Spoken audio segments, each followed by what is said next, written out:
एक आदमी सड़क पर एक चश्मा पहनी हुई खून से लथपथ लड़की को देखता है और उसकी मदद करने जाता है। लड़की अचानक आंखें खोलती है और एक चाकू लेकर उस आदमी पर हमला करने की कोशिश करती है। तभी वह आदमी चाकू पकड़ लेता है और इलाज करने के लिए लड़की के कपड़े काटने लगता है। उसी समय वहां से एक कार गुजर रही थी। कार में बैठी एक लड़की उसे कुछ करते हुए देखती है और ड्राइवर से गाड़ी रोकने को कहती है। वह आदमी कई जादुई सुइयों की मदद से घायल लड़की का इलाज करने लगता है। कार वाली लड़की यह देखकर कहती है, इतनी कम उम्र में इस विद्या में इतना निपुण, आखिर यह आदमी कौन है। इसके बाद वह वहां से चली जाती है। जब घायल लड़की को होश आता है तो वह अपने कपड़ों की हालत देखकर उस आदमी को एक थप्पड़ मार देती है और कहती है, तुमने मेरे साथ क्या किया। लड़का हैरान होकर कहता है, तुमने मुझे थप्पड़ क्यों मारा। तुम दुर्घटना में घायल होकर गिरी हुई थी, मैंने तुम्हारी जान बचाई है और इसी वजह से मुझे तुम्हारे कपड़े हटाने पड़े। ये बात समझते ही लड़की शर्मिंदा हो जाती है। लड़का गुस्से में बाएं बाएं कहकर वहां से चला जाता। फिर वह एक विशाल हवेली में पहुंचता है। वहां एक बुजुर्ग उससे कहते हैं, तो तुम्हारा नाम आकाश है और तुम लिली के साथ शादी का समझौता खत्म करने आए हो। आकाश कहता है, हाँ मेरे गुरु, मुझे ढेर सारे शादी के समझौते देकर भेज चुके हैं। हर लड़की से मिलने जाऊं तो मेरी पूरी जिंदगी ही खत्म हो जाएगी।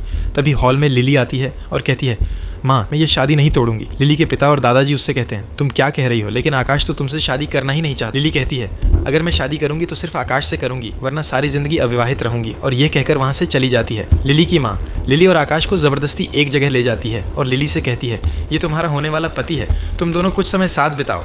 ये कहकर वह दोनों को एक कमरे में छोड़कर चली जाती है।